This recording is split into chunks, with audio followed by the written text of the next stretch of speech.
In Globe, Arizona, in the basement of the courthouse, was the original jail which housed the Apache Kid. But how could a scout who was revered by Al Sieber end up being in jail? Al Sieber was away and the Apache Kid was put in charge.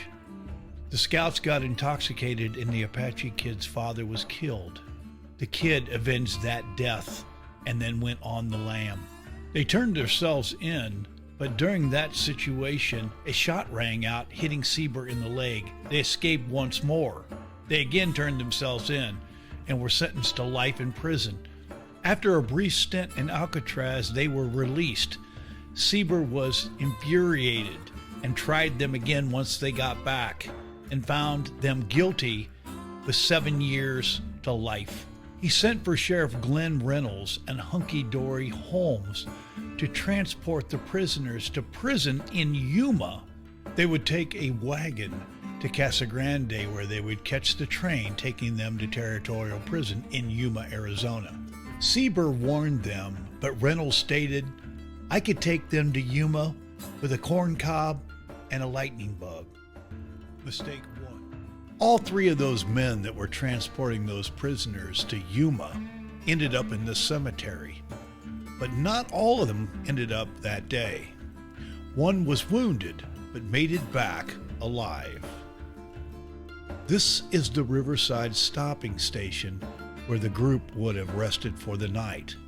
It is said that Middleton, the driver of that wagon, shared a cigarette with the Apache Kid. There were 8 Apaches when 1 Mexican and 3 lawmen on that fateful day. It was cold and drizzling, and a lot of rain had come down. The sheriff, Glenn Reynolds, decided to leave his horse Tex there for the night and ride in the wagon. That was mistake number 3. Also, Hunky Dory Holmes drank whiskey and recited poetry that night. They also target practice, mistake number 4. They left that morning at 5 a.m. and it was raining and cold. 4 miles out, they crossed the creek and began what we call today the Kelvin grade, which has been lost to history. The men decided that the horses would not be able to pull the wagon up that hill. So all but 2 of the Indians got out, the Apache Kid being one, and they were confined. The rest got out to walk, including Reynolds and Hunky Dory Holmes. The group was shackled together. The wagon continued up the grade, getting some distance between the men and the prisoners. Somehow, as these men trudged up that hill, they got the jump on both Reynolds and Holmes. The shots rang out, and what we know later is that both men ended up dead. Hunky Dory Holmes supposedly, though, died of a heart attack during the assault. Reynolds was shot through the heart. The wagon was on up the hill. The driver, Middleton, did not get concerned because the men had been target practicing all the way along the trail. Mistake number 5. The Mexican prisoner, who was concerned for his life, ran up the hill to try to warn Middleton, but another assailant had taken Reynolds' shotgun and run up after him. He shot Middleton in the head. The Mexican prisoner then hid. What appeared to be a fatal shot was not.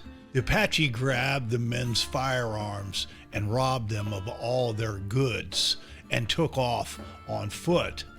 The largest manhunt in history took place then. Middleton was left for dead, and even though they crushed the skull of Reynolds, they did not in Middleton. And some believe that maybe because they shared a cigarette that night at the river stop. Middleton regained consciousness and crawled 4 miles back to the river stop where they started at 5 a.m. that morning. The rest of the renegades escaped, but they were all caught with the exception of one, the Apache Kid. The Apache Kid was never captured, and there's been many fables about how he disappeared or where he went to.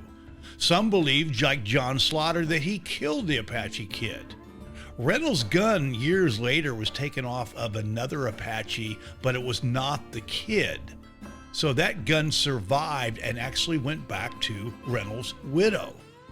There is a marker on the hill where Reynolds that day lost his life that is still visible today. And thus the legend of the Apache Kid